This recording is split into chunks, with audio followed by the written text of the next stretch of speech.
She always assumed that boy was just a story. I gave the twin of this to a boy once. He never came back. "Get your hands off my equipment and get off my ship." The words carried the whole length of the hangar bay, sharp enough that 300 sailors in dress whites went still. Not a cough, not a shuffle, just the low hum of a warship and one voice cutting through it like a blade. Every head that dared to turn saw the same thing. A woman in an admiral's uniform, spine like a drawn wire, and a man on one knee in front of an open-access panel, in coveralls the color of old oil. The mechanic did not flinch. He stayed low by the panel, sleeves shoved to the elbow, forearms streaked with grease, one hand still resting on the coupling he'd been torquing when the Admiral found him, and beside his toolbox sat a little girl, cross-legged on the cold steel deck, coloring a paper sun with far too many rays. He didn't look up right away. He finished the quarter turn on the fitting first, the way a man does when the thing in his hands matters more than the person raising their voice at his back. "Ma'am," he said, quiet even, "this valve is 2 turns from failing. If it lets go during the ceremony, you lose fire main pressure across the whole aft section. Give me 90 seconds. 90 seconds, remember that number, because the sea was about to give all of them a great deal less than that. Admiral Dana Vane looked at him the way she looked at anything that dared slow her down, like a problem, like a stain on a clean deck. "You're a civilian contractor," she said. "You don't diagnose my ship. You don't speak on my deck, and you certainly do not bring a child aboard a warship on commissioning day." "The valve doesn't care what day it is," he said, still quiet. "Not 1 degree of heat in it." And that was the wrong thing to say to Dana Vane. Or maybe it was the only true thing anyone had said to her all morning, and that was worse. She turned to the officer at her shoulder without waiting another second. "Escort him off. Pull his contract. I want him gone before the colors are posted." The mechanic stood. He didn't argue. He let one long breath out slowly through his nose. He wiped his hands on a rag, folded it once, and reached down for his daughter's hand, calm, unhurried, a man long used to being underestimated by people who would need him later. "Come on, May," he said softly. "Pack up your son." And here is what none of them knew. Not the Admiral, not the officer already reaching for his elbow, not one of the 300 sailors watching a nobody get thrown off their ship. The quiet man in the greasy coveralls had once retaken a hull exactly like this one, in the dark, alone, with a knife between his teeth. And in 90 minutes, the only thing standing between everyone in that hangar and a rigged scuttling charge would be him.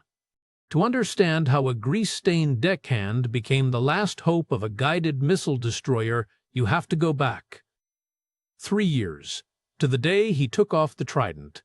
His name was Eli Cross. He was 39 years old, and he had spent the best years of his life going into water that other men swam away from. Nobody on the Meridian knew that. They knew a mechanic, a quiet contractor from the refit yard who fixed what broke and never raised his voice. He wore coveralls and a wedding ring on a job that told him to take the ring off. He kept it on. He had a way of moving that the sharper eyes noticed and never quite understood. Too economical, too balanced, like a man who would learn to walk on decks that were trying to throw him into the sea. They'd think about it later. They'd all think about a lot of things later. Eli had been Navy Special Warfare, a combat diver first, then EOD. The men who go down into flooded compartments to cut charges off a hull, while the sea tries to bring the whole thing down on top of them. Call sign, Deacon, 2 bronze stars, and 1 medal they don't let you talk about, for one night he'd never talk about either. He had been very, very good at the worst job in the world. He had made his peace with drowning a dozen times, so that other men wouldn't have to drown once. And then he came home to a war he could not win with any of it. His wife got sick. Her name was Nora. He was on a boat in the Gulf when the first call came.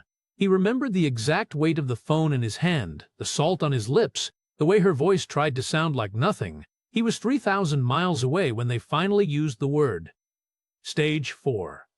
He requested compassionate transfer that same hour. He made it home for the last 4 months, and they were the hardest and the most important 4 months of his life. In those 4 months, his daughter Maisie learned to sleep only if his hand was resting on her back, because the world had just proven to her, in the cruelest possible way, that it could take a mother while you weren't looking. Nora made him promise 2 things before she died. 2. Be there, she said, for her, every day, not the medals, her. And then, softer, when she could barely get the breath for it. And come home, Eli, whatever you do with the rest of it, come home. The words left her on the last thin thread of a breath. He promised. And Eli Cross was a man who kept his promises even when it cost him everything he was. So he took off the Trident. He turned down the contracts that paid triple and put him on the far side of the planet. He turned down the men who called him by his call sign and said the teams still needed him. He took a welder's job at a naval refit yard 40 minutes from his daughter's school, because it meant he was home every single night, and every single night he told her the same thing when he tucked her in. No matter how deep it gets, baby, Daddy always comes back up. It had started years ago as a diver's joke, gallows humor for men who worked where the light didn't reach. Somewhere along the way, it had become the only prayer he still knew how to say. He wasn't hiding what he'd been out of shame. Understand that. He was hiding it because the man who did those things was gone, buried, in a quiet way, next to Nora, and the man who was left just wanted to fix valves and pack a lunchbox with a paper sun in it and be home by 6. He didn't want to be a hero again. He had learned, in the most personal way a man can learn anything, exactly what heroes cost the people who sit at home and wait for them. So when an admiral told him to get off her ship, a part of him was almost relieved. Off the ship meant home. Home meant Maisie and dinner, and the world staying small and safe and gray. He should have been so lucky. They didn't get thrown off the ship right away, because the sea does not care about a woman's schedule, and neither, it turned out, did a 7-year-old who suddenly, urgently, had to use the bathroom. While the escorting officer went off to find someone who could actually sign a contractor's release, Eli and Maisie stood to the side of the hangar, out of the flow of white uniforms, waiting. And Maisie did what she always did when they had to wait. She reached up into her father's chest pocket and tugged out the coin. He let her. He always let her. It was the shiniest thing he owned, and she liked to hold it when his hands were busy, and holding his hands busy was most of her job in life. It was a challenge coin, heavy, dark, worn smooth at the edges from years of a big man's thumb. On one face, a trident over an anchor. On the other, 3 words stamped in a half circle, Bitter Harbor, and beneath them, a line of tiny numbers that only 2 living men in the world would ever recognize.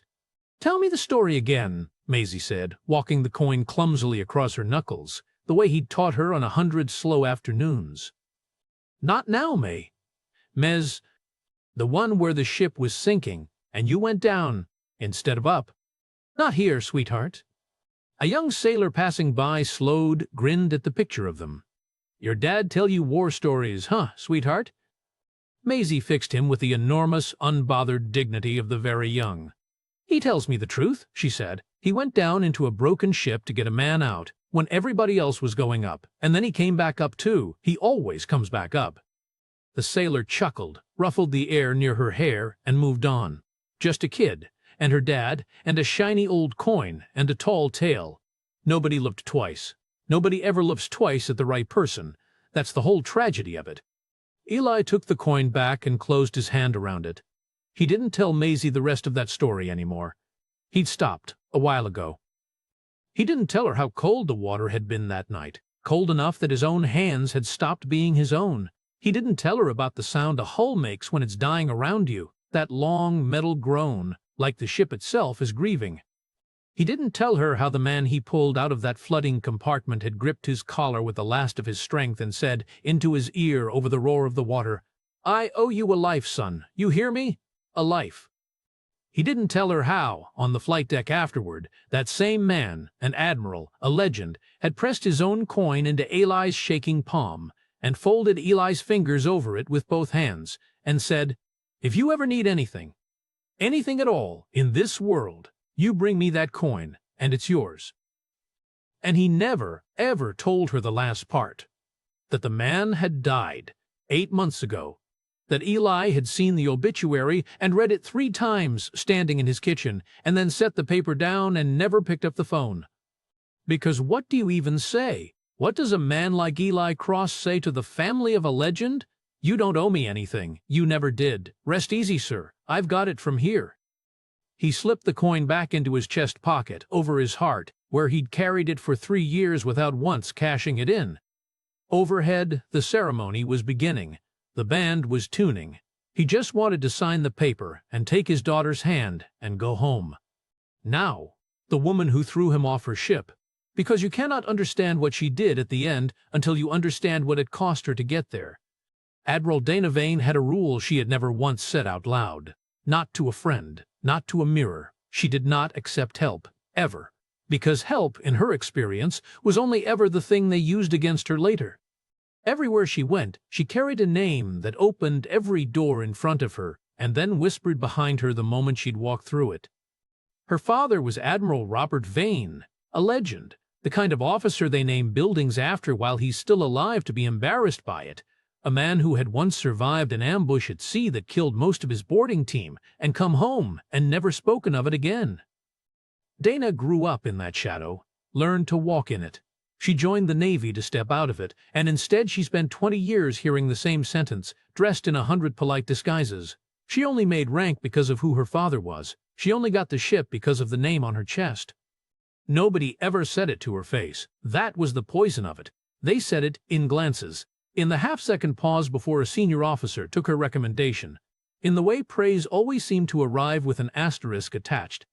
So she became flawless, not out of vanity, out of survival. She learned every system on every ship she served. She was first to arrive and last to leave. She knew the name of every sailor and the torque spec of every fitting, because knowledge was armor, and control was the only proof she had that she'd earned the chair with her own 2 hands. The Meridian was hers, her first strike group flagship, the thing she had bled 20 years for. And she had buried her father exactly 8 months before this ceremony. Buried the legend, and then gone straight back to sea, 3 days after the funeral. Because grief was one more thing they would use, one more soft place they could point to and say, "See, she isn't hard enough for the weight of that chair." So she did not grieve where anyone could see. She folded it up small and put it somewhere below the waterline of herself, and she went back to work. And when a grease-stained contractor knelt on the deck of her brand-new command and calmly told her a valve was about to fail, told her, in front of 300 witnesses, that she had missed something on her ship, on her day, every single alarm the woman owned went off at once. She didn't see a man trying to help. She had been taught by 20 hard years that no man was ever just trying to help. She saw one more person who decided he knew her ship better than she did. One more asterisk, walking around in coveralls. So she moved to throw him off it, fast, before anyone in that hangar could stand there and agree that he'd had a point. What she would not remember until much, much later was the strangest, smallest thing. The shine of an old coin, turning in a little girl's clumsy hands, and a sudden, inexplicable heaviness in her own chest that she had no name for and no time to examine. Because her father had carried a coin like that, his whole life. She'd seen it 1,000 times without ever really seeing it, and he'd told her about it once. Exactly once, late and quiet, and a little drunk, on the anniversary of an operation he would never name. He'd turned the coin over in his old fingers and said, in a voice she'd never heard him use, "I gave the twin of this to a boy once, a kid who came down into the dark to carry me out of a ship that was already dead. I told him if he ever needed anything, he could bring it to me." And then he'd gone quiet. He never came. She had always assumed that boy was a story. Old men have stories. It's how they carry the years. She never once imagined the boy might be real, might be standing in her hangar bay, in greasy coveralls, being dragged toward the brow on her own furious orders. The escort came back. But he came back with a clipboard and a smug lieutenant named Boyd. The kind of officer who has mistaken cruelty for command presence for so long he can no longer tell the two apart. "Contracts terminated, effective now," Boyd announced, pitching it loud enough for the nearest ranks to hear. Because, for Boyd, an audience was the entire point.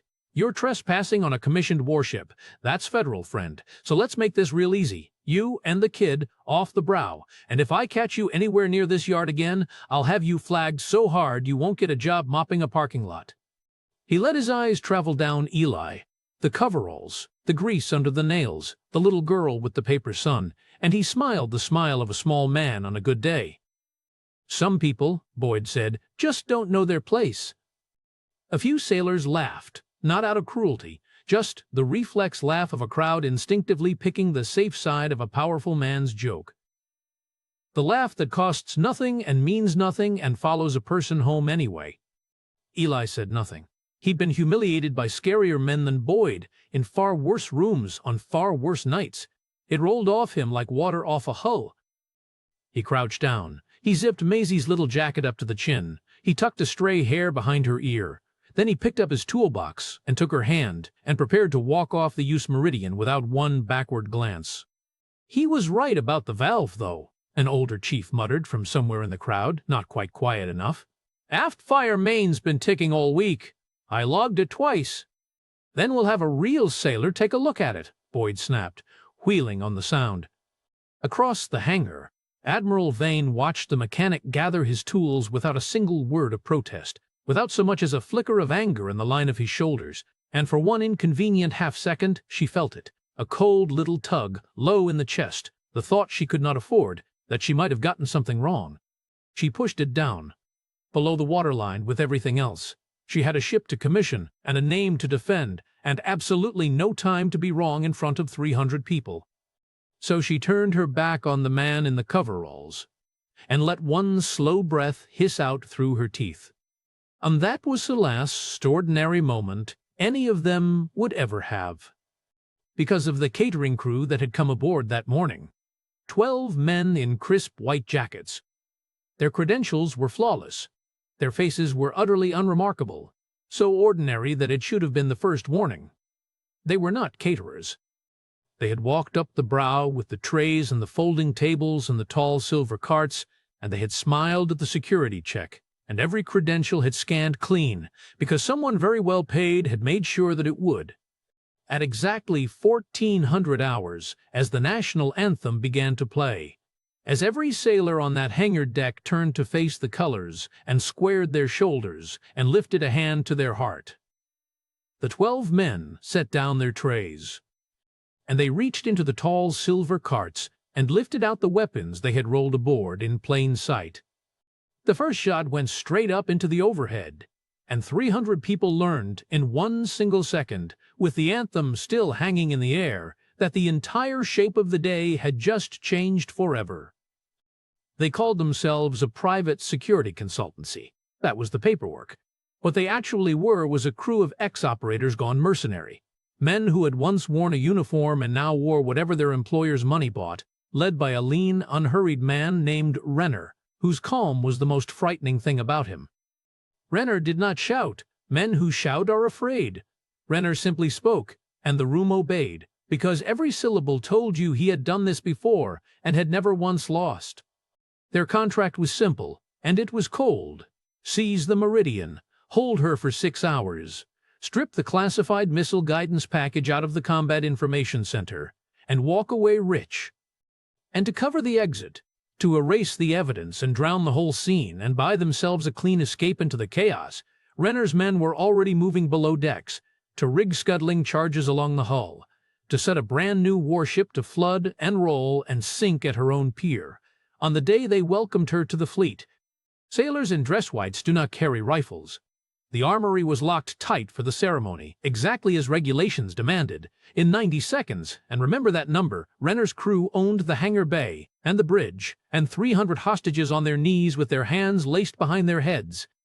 Of the Admiral among them, forced down onto the deck of her own command, a rifle barrel resting against the back of her flawless, disciplined, unbowed head. "Admiral Vane," Renner said pleasantly, crouching down to bring his eyes level with hers. "Your seek access codes. We can do this whole thing with everyone still breathing. Or we can do it the other way. Your father would have told you to negotiate. He was a smart man, smartest in the fleet," they said. The mention of her father from that mouth on this day went through Dana Vane like a blade. But she said nothing.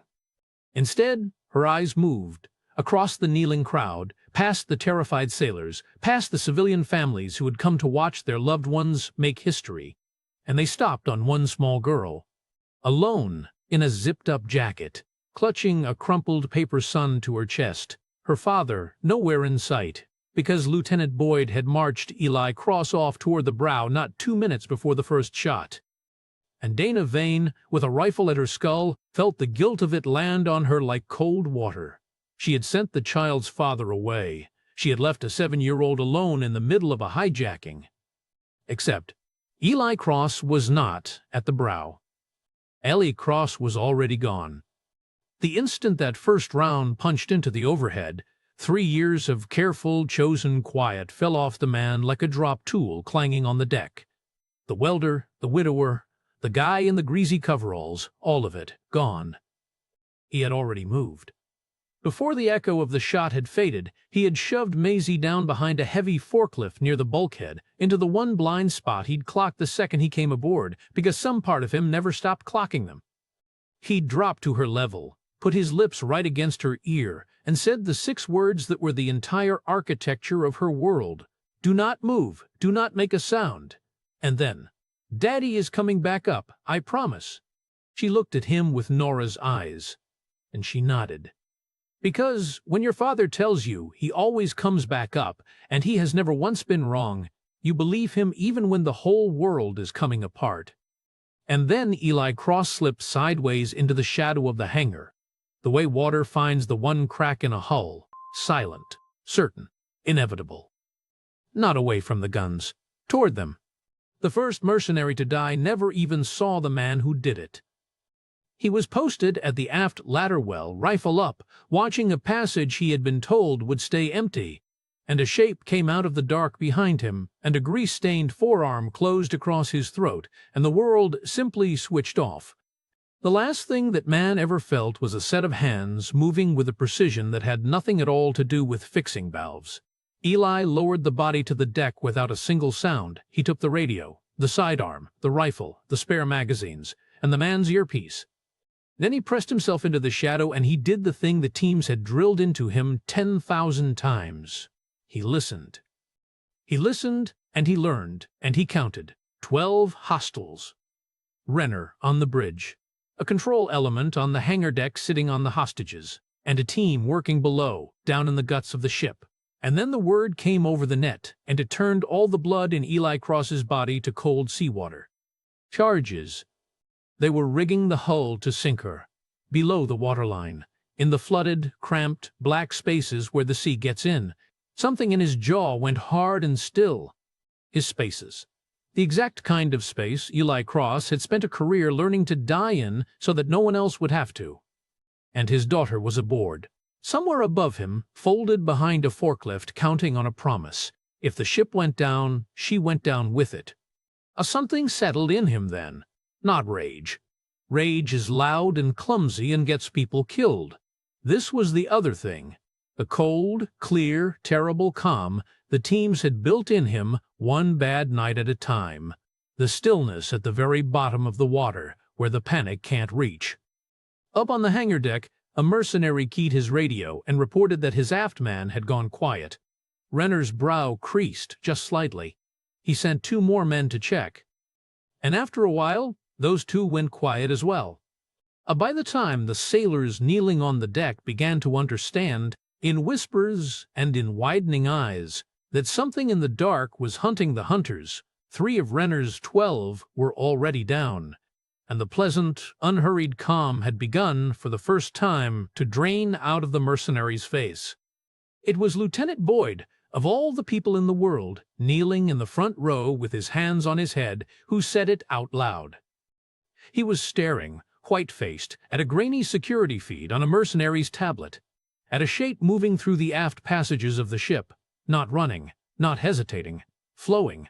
Through steel corridors it seemed to know better than the men who served on them, like it had been born down there in the dark. "That's," Boyd whispered, and his voice cracked clean in half. "That's the mechanic. Oh my God, that's the guy. That's the guy we threw off the ship." And Admiral Dana Vane, on her knees, rifle at her head, turned her eyes toward the aft hatch. And she felt something rise in her chest that she had not felt in 8 long, gray, grieving months. Hope. And it was shaped, precisely and unmistakably, like the man she had humiliated and discarded not 1 hour before. Eli reached the edge of the hangar the same way he had left it, from a direction no one was watching. But he did not come in shooting. Shooting into a room full of hostages was how you got hostages killed. That wasn't the job. Instead, he came in talking, from the dark, his voice flat and even and everywhere at once, patched over a dead man's radio into the compartment speakers so that it seemed to come from the walls of the ship herself. Renner. The whole hangar went still at the sound of that calm voice from nowhere. "Bitter harbor crew, aren't you? I recognize the rigging pattern. Symmetric charges, forward and aft, timed to roll her. That's old work. That's specific work." A pause. Long enough to make a room full of armed men afraid of an empty corridor. "I used to cut charges off hulls for a living," the voice went on. "So here's what happens now. I'm going to go below, and I'm going to take every one of yours off, one at a time, and every man you send down after me is going to stop answering his radio. You already know that part. You've already lost 3. Renner's jaw tightened, one small muscle jumping. He lifted his own radio slowly. "Who?" he said, and for the first time there was an edge under the calm. "Are you?" And here, only here. Eli stepped into the light, just for a moment, just far enough for the Admiral kneeling on the deck to see him. And he set something down on the steel. He didn't throw it, he set it down, deliberate, almost gentle, a coin. It rang once against the deck, bright and clear over all that fear, and it spun, and it wobbled, and it settled, trident up, trident up. "Deacon," Eli said, "you tell whoever hired you that name. He'll know it, and he'll know he sent you into the wrong ship." Admiral Vane stared at that coin, spinning to stillness on the deck of her own command, and the entire roaring world went quiet in her ears.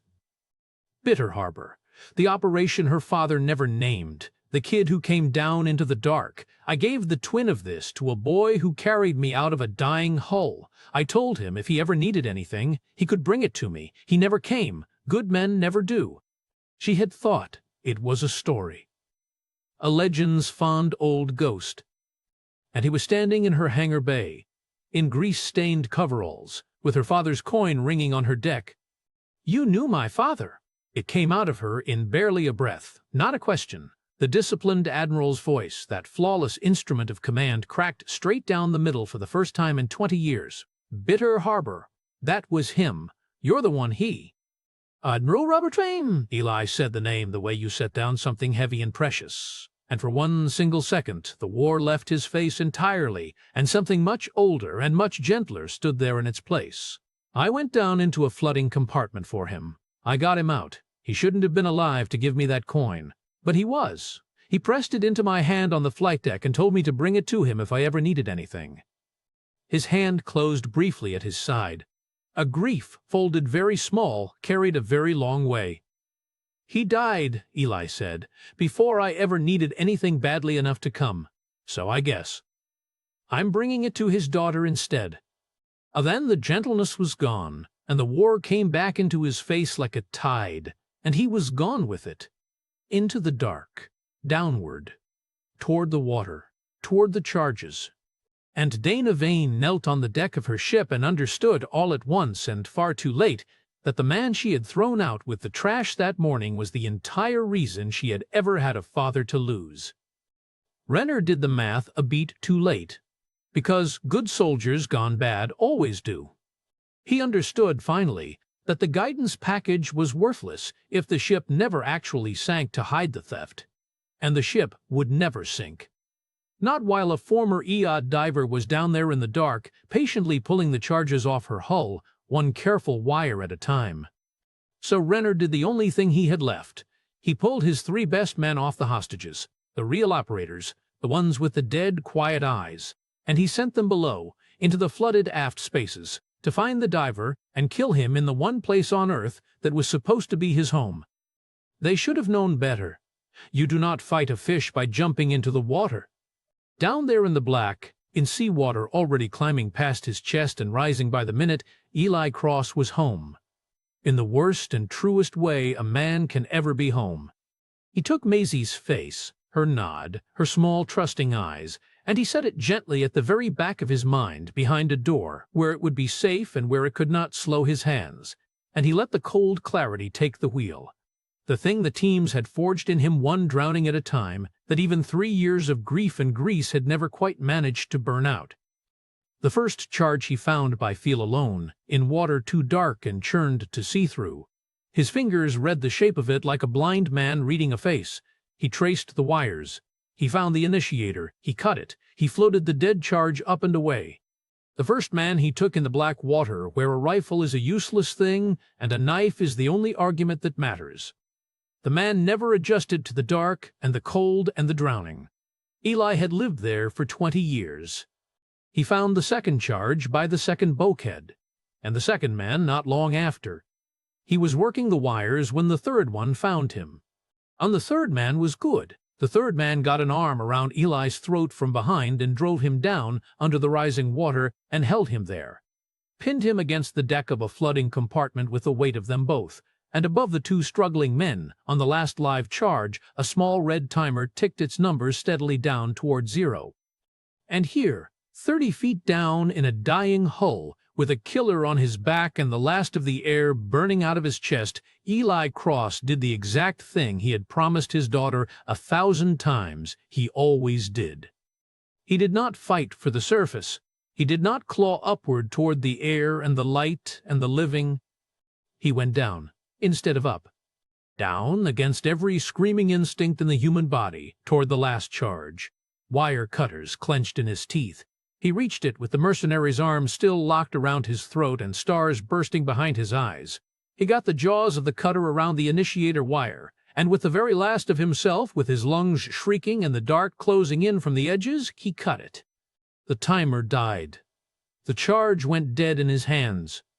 And only then, only after the ship was safe, only after his daughter was safe, did Eli Cross turn to the business of staying alive. He broke the arm at the elbow, he put the third man down into the dark to stay, and he planted his boots on the deck of the flooding compartment, and he kicked upward for the surface, the disarmed charge floating dead and harmless beside him.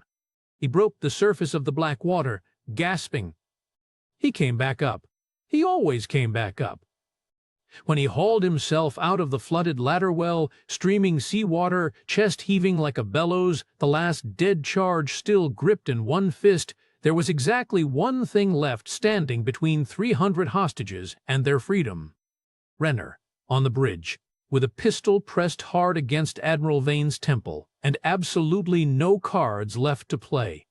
Eli walked onto the bridge of the USS Meridian, dripping seawater across her deck plates, unhurried, in no particular rush at all, the very same walk he had used to leave the ship that morning, when they'd all decided he was nobody, a man long accustomed to being underestimated by people who suddenly, desperately needed him. "It's over, Renner," he said. "Your charges are dead, everyone. Your men are down. There's a Coast Guard cutter inbound, and there's no water left anywhere for you to disappear into. You have exactly one move on this board that ends with you still breathing." "I've got the Admiral," Renner said. He pressed the pistol harder against her head to make his point. Dana Vane did not so much as blink. "You've got a hostage," Eli answered, and his voice never rose, not by a hair, "who's worth nothing to me the second you pull that trigger, and worth everything to you as long as you don't, so don't." A pause. "I carried her father out of a hull worse than this one, colder, darker, further gone. You really believe I went back down into that water tonight, after 3 years of choosing not to, just to stand here and watch you finish a job the sea couldn't?" And here, right here, is the moment that broke the entire day wide open. Because Admiral Dana Vane, who had never once, in her whole armored life, accepted help from another living soul, who had built her entire command, her entire self, on the bone-deep terror of ever needing anyone, looked up at the soaking wet mechanic she had thrown off her ship that very morning. And she made the first truly humble decision of her career. She stopped fighting Renner's grip. She let her body go still and loose. She caught Eli's eye across the bridge, and with the smallest motion of her chin, with everything she had never been able to say to anyone, she told him without a single word, "I trust you. Take the shot the moment it's clear. I will give you the line." Then Dana Vane drove her elbow back into her captor, dropped all her weight straight down toward the deck, and cleared herself out of the way. Eli took the shot. Renner went down. And in the ringing, ears-numbed silence that followed. It was, at last, over. Dana Vane rose to her feet on the bridge of her own ship, and the very first thing she did, before the cutter, before the medics, before the cleanup crews and the debriefs and the cameras that would come for all of it, was walk across the deck to the man standing in a spreading pool of seawater, and unclip her sidearm from her hip, and hold it out to him. Grip first. "You should be armed until this ship is secure," she said, "and I should be the one who hands it to you." Her voice was steady, her eyes were not. "I threw you off my ship this morning. I called your daughter a liability to your face, and you went down, instead of up, for a deck full of people who laughed at you." "You were protecting your ship, Admiral," Eli said quietly, and he meant it. "That's your whole job. I'd have thrown me off, too." And Dana Vane, Admiral, a legend's daughter, a woman who did not cry, ever, and certainly not on her own bridge, laughed once, wet and cracked and utterly astonished, the laugh of a person finally setting down a weight they've carried so long they'd forgotten it was ever separate from their own body. Boyd, somewhere behind them, had gone a truly remarkable shade of white and had discovered a sudden, urgent interest in the deck plates. Maisie was still behind the forklift, exactly where he'd left her, paper sun crushed in both small fists, and when Eli finally came out of the dark for the last time, soaked to the bone, bleeding a little at the brow, alive, she did not run to him. She just looked up at her father, and she said, in the flat, certain, unshakable voice of the very young, "You came back up." "I always come back up, baby." He knelt and gathered her in, coveralls and seawater and blood and all, and held her the exact way he'd held her the night the world first proved it could take a mother while you weren't looking. "I promised you, remember? No matter how deep it gets." Across the ruined, silent hangar, Dana Vane watched a man who had just cleared a hijacked warship single-handed kneel down on the steel, and with hands that could kill in the dark, gently smooth the wrinkles out of a child's crayon drawing. Like flattening that paper sun was the single most important repair he would perform all day. And here is the lesson, and it deserves to be said plainly, without decoration, without music. We are taught all our lives that power is the thing that keeps us safe. The rank on the collar, the name on the building, the control of every last rivet on the ship, and Dana Vane had all of it, every piece. And it put her on her knees, with a gun to her head, on the deck of her own command, because power that cannot bear to ever need anyone is just a colder, lonelier word for alone. What saved that ship, and every soul aboard her, was not the Admiral's command. It was not the legend's famous name. It was a man in grease-stained coveralls that every single person on that deck had already decided did not matter. A man who had learned, the hardest way there is, that real strength is not going up when going up is easy. Real strength is being willing to go down, into the cold and the dark and the drowning, for people who never once said thank you, for people who laughed. And the cruelest thing we do, all of us, every single day, is look at the quiet ones, the ones fixing our valves, mopping our decks, carrying our bags, and decide, without a second glance, that they must have nothing to offer, simply because they have never once told us what they survived to be standing there so calm in front of us. Dana Vane spent her whole life terrified that needing help would make her weak. It took a sinking ship and a widower with a knife between his teeth to finally teach her the truth. That letting the right person carry you is not weakness. Sometimes it is the only reason you still have a father left to bury it all. The Navy tried to give Eli Cross a medal for what he did on the Meridian. He turned it down. He asked them, instead, to give the reinstated yard contract to the older chief who'd spoken up for him about the valve. And he asked them to quietly strike Lieutenant Boyd's name off the incident citation, because Boyd had spent the entire crisis frozen on his knees. And Eli Cross believed with everything in him that a man's very worst day should not be the thing they carve into bronze. They did name something after him, in the end, though not for the reason the cameras thought, and not in the way the brass expected. The Meridian got a new program that year, a standing invitation, for the yard workers, the welders, the contractors, the cooks, the invisible people whose hands keep a warship breathing, and who never once get to stand for the colors, to come aboard on Family Day, and be seen, and be known, by name. Admiral Dana Vane made certain of it. and she made certain it had a name of its own. The Deacon Standard. One single line. Posted on the brow of the ship, where every sailor reads it as they come aboard. You never know who you're walking past. Treat them like you'll need them, because one day you will. Eli kept the welding job, home every night by 6. He had learned, in blood, exactly what heroes cost the people who sit at home and wait for them, and he was done, forever, with making anyone he loved wait. But on a Sunday in spring, at a barbecue, in a small ordinary backyard, where the pale moon had come up early and hung in the blue daytime sky, Admiral Dana Vane stood beside a widower flipping burgers on a cheap grill. Not in front of him, not behind him, beside him, and for a long, easy while, neither one of them said anything at all. "You still carry it?" she finally asked, watching the smoke rise. "His coin." Eli patted his chest pocket, over his heart, where it had always lived. "Every day." "He'd have liked you," Dana said, and her voice, the flawless instrument, went soft and uneven at the edges. "My father. He'd have liked that you never once called it in, that you just—" She had to stop. "That you just came back up and went home and said nothing to anybody for 3 whole years." "Wasn't nothing to say, Admiral." "Dana," she said. "Out here, it's Dana." Across the little yard, Maisie shrieked with laughter on a battered swing set, pumping her legs, going higher and higher.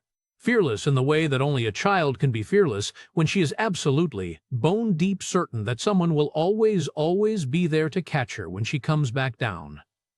"Watch me," she screamed, delighted, to the whole blue sky. "Watch me, Daddy. I'm going all the way up." "I've got you," Eli called back to her without a flicker of worry. "I've always got you, baby. Go as high as you want." And Dana Vane, who had buried a legend and inherited his long, cold shadow, and finally, on the deck of a dying ship, found the one living man who had known her father as something more than a name on a building, stood beside the widower in the ordinary, forgiving sun. And she let herself, for the first time in a very, very long time, simply be held up by someone else. So, if you believe that the quietest man in any room is usually the one who has survived the very most, if you believe that real strength goes down into the dark for people who will never once say thank you, then type it. Type, "He came back up," down in the comments. Let me see you. And if Eli's promise to his little girl, "I always come back up," if that landed somewhere real in your chest tonight, then hit that like button so that more people get to hear it, and subscribe. Because the next story we tell is about a night shift airport janitor, a man everyone stepped right over, every single day, until the one night a plane full of strangers needed the exact thing that only he knew how to do.